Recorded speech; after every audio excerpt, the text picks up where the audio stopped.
各位弟兄姊妹、各位小朋友、各位家長，你哋好啊！今日咧又係家庭祭壇嘅時候，今日咧係第9次嘅家庭祭壇。今日嘅主題係服侍主嘅善行。經文咧記載喺馬太福音25章40節。開始之前呢，我哋一齊祈禱啊！愛我哋嘅主，多謝你咧用愛引導我哋，守護我哋。求你咧使我哋此刻帶住喜樂嘅心去敬拜你，並且咧留心去聽你嘅話語。以上禱告交託，奉主耶穌得勝名字祈求，誠心所願。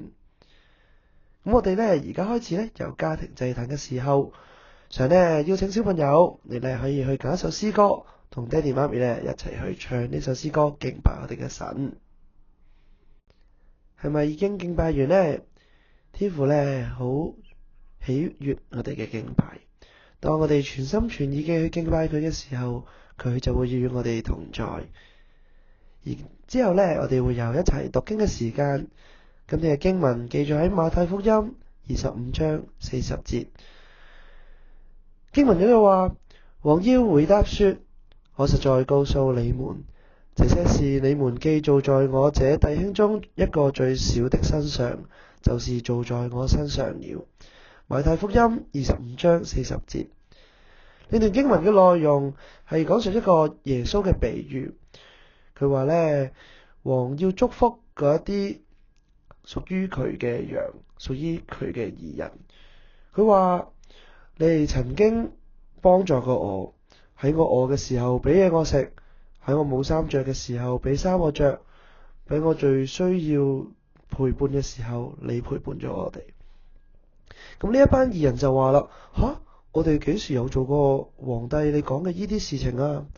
然之後咧，皇帝就答佢哋呢一句經文，就係你喺我嘅弟兄入面最少個身上，你都有做呢件事情，就係做喺我嘅身上啦。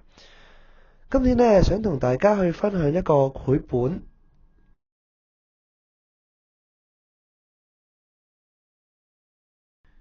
呢本繪本就係嚟自淵上李李樂出嘅《貓咪看護》，佢呢係改編自一個真實嘅故事。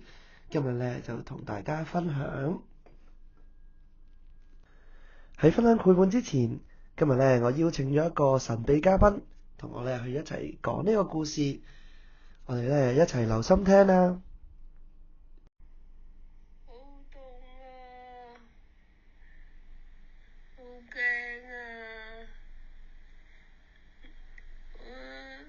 得返我一個，好寂寞啊！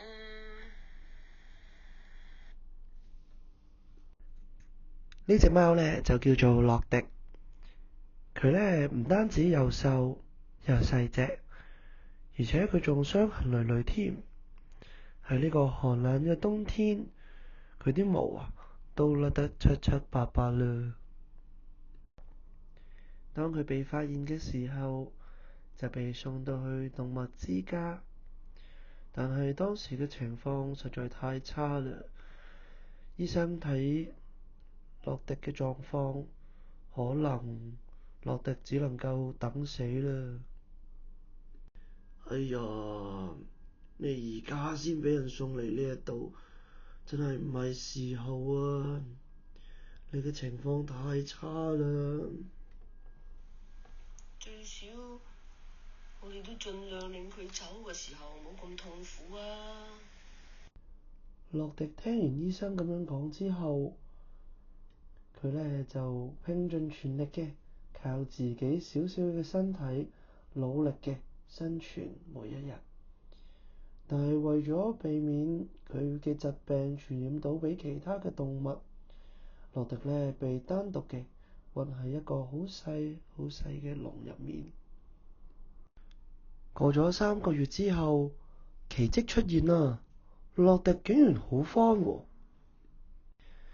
樂迪好返之後，佢就住咗喺動物之家入面。佢呢能夠離開之前住緊嘅籠，嗰個好細好細嘅籠啊！佢呢覺得好開心。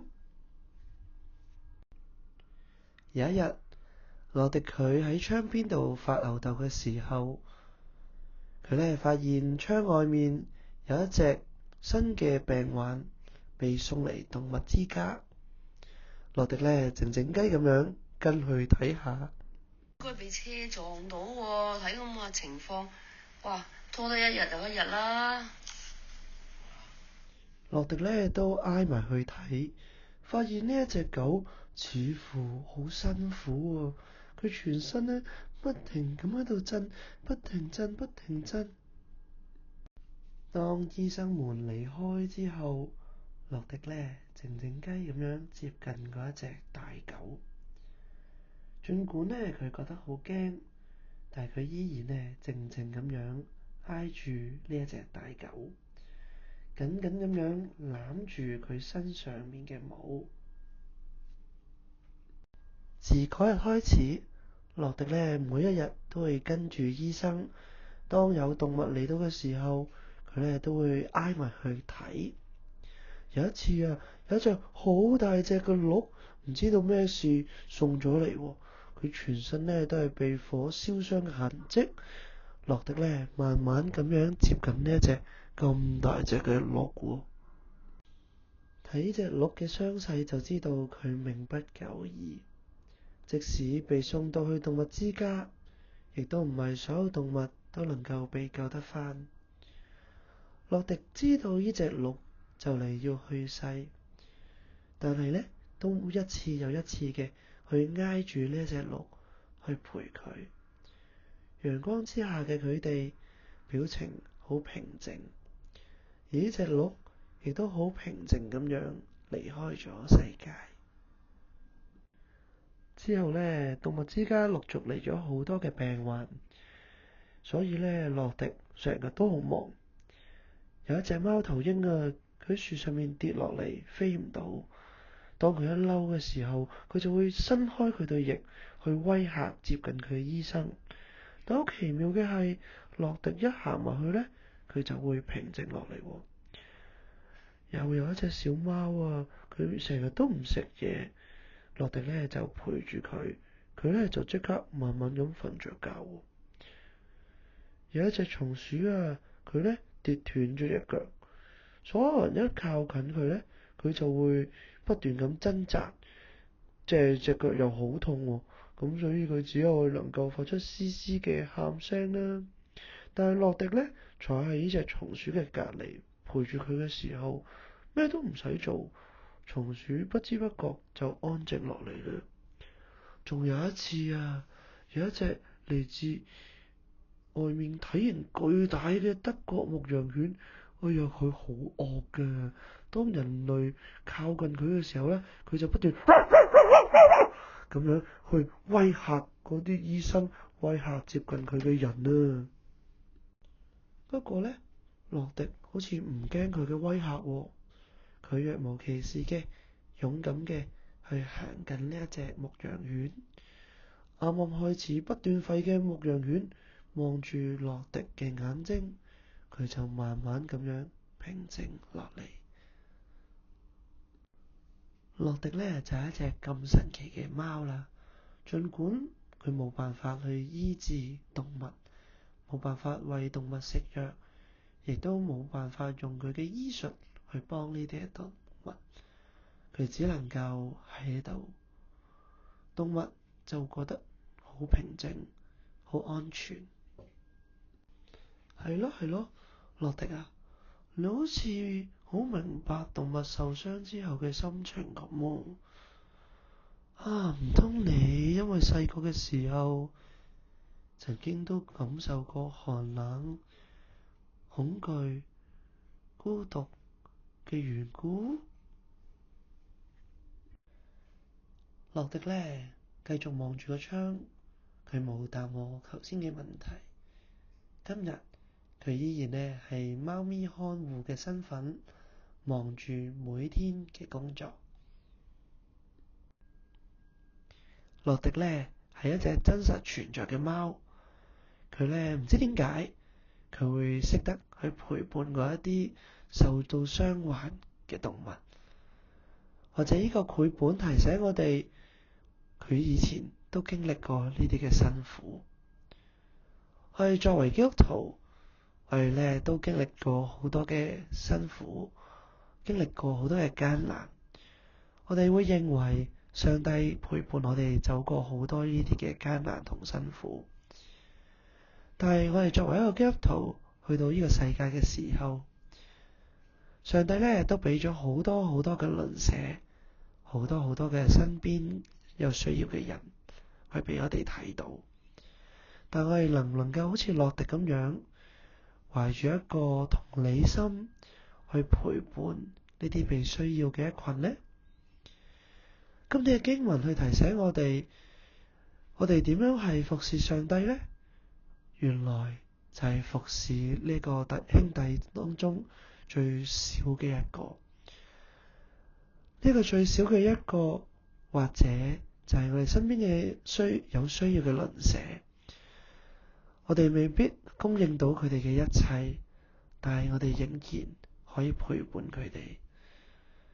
佢哋嘅需要，我哋未必能夠完全滿足，但係我哋因着經歷過類同嘅事情，我哋可以將耶穌基督介紹俾佢哋。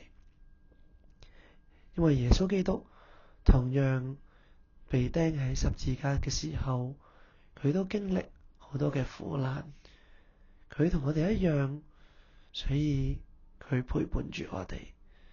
當我哋被耶穌基督去陪伴我哋經歷嗰啲難關嘅時候，原來我哋都可以好似洛迪咁樣，將呢份陪伴，將呢份基督嘅愛去俾我哋身邊有需要嘅人。喺你嘅身邊有冇一個咁樣嘅人啊？或者喺呢個受苦節，喺呢個預苦期嘅入面，我哋咧都可以關心一個我哋身邊被需要嘅一個人。我哋可以為佢祈禱啦，可以真實嘅去關心佢，去陪伴佢啦，亦都可以將耶穌基督介紹俾佢認識，帶佢返教會，讓我哋都一齊陪伴佢啊！頭先本繪本真係好精彩啊，所以咧都好推薦大家去睇呢個繪本，去再深思呢一個故事。今天嘅家庭祭壇咧就去到呢度，我哋一齊祈禱啊！主啊，我哋渴望你打開我哋嘅心，打開我哋嘅眼，讓我哋咧能夠看到有需要幫助嘅鄰舍。呢啲嘅鄰舍都係你安放喺我哋嘅身邊，讓我哋參與喺你嘅愛當中。求你令我哋體會你嘅心意，並且積極嘅回應別人嘅需要，幫助嗰啲無法報答我哋嘅飢餓者、患病者，甚至係被囚嘅人。願上帝你嘅愛時刻嘅充滿我哋，亦都保守我哋大人、小朋友、學校基督你愛，讓你嘅愛喺我哋一家入面幫助我哋成長。以上禱告交託，奉主名求，誠心所願。我多謝你咧，今日一齊進行家庭祭壇。